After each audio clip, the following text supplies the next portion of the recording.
Apakah Anda tidak berpikir bagaimana Allah Subhanahu wa taala hancurkan Abraham pasukan gajah? Apakah Anda tidak berpikir bagaimana Allah Subhanahu wa taala hancurkan Persia dan Romawi yang berkuasa ribuan tahun? Saat itu negara superpower adidaya, tidak ada satupun negara yang mampu menandinginya.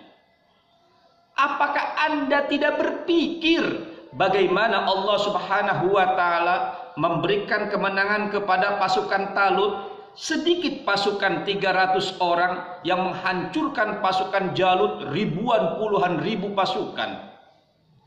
Apakah tidak berpikir bagaimana Allah Subhanahu wa taala hancurkan Firaun? Saat itu dia berkuasa, merasa segalanya, dirinya mengaku sebagai Tuhan, dirinya adik kuasa yang tidak iman kepada ayat-ayat Allah Subhanahu wa taala.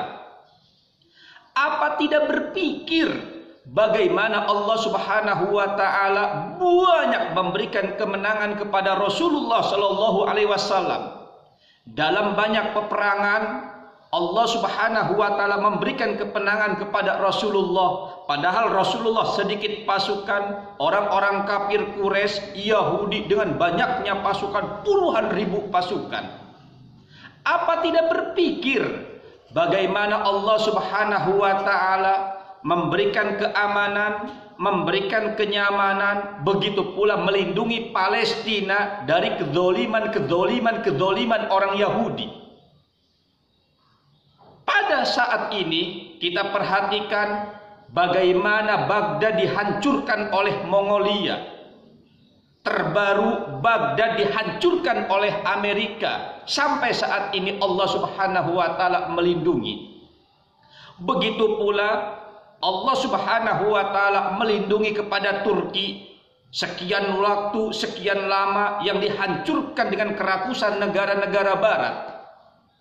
Kenapa? Karena kesemuanya dilindungi oleh Allah Subhanahu wa taala. Selama kita beriman kepada Allah, selama kita iman kepada ayat-ayat Allah, selama kita beriman kepada kebenaran kita kepada Allah, maka Allah Subhanahu wa taala akan melindungi kita. Inna nahnu nazzalna dzikra wa inna lahu lahafidun.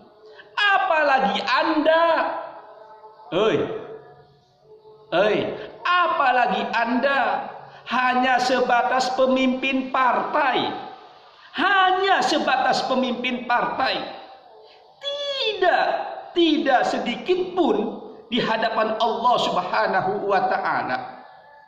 Tidak kesombongan Anda di hadapan Allah Subhanahu wa taala, sedikit pun tidak di hadapan Allah Subhanahu wa taala.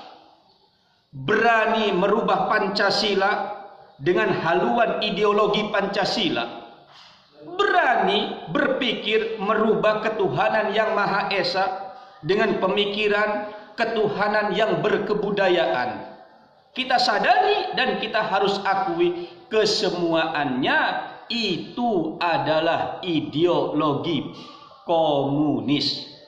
Maka tidak ada lain, bertobatlah kepada Allah Subhanahu wa taala. Semoga dengan taubatnya diampuni oleh Allah Subhanahu wa taala. Tetapi kalaulah masih ada dalam kesombongan, tidak mau bertaubat kepada Allah Subhanahu wa taala, fadarni wa may yukadzibu bihadzal hadis sanastadrijuhum min haitsu la ya'lamun. Maka Allah Subhanahu wa taala akan angkat dan diperlihatkan kepada bangsa dan negara siapa sebenarnya, dan akan dihancurkan berkeping-keping min haitsu la ya'lamun. Mereka tidak menyadari dan mereka tidak mengetahui. Maka kami selaku pendai, kami selaku yang mengajak saudara-saudara kami yang beriman kepada Allah Subhanahu wa taala, Pancasila adalah ideologi, NKRI harga mati.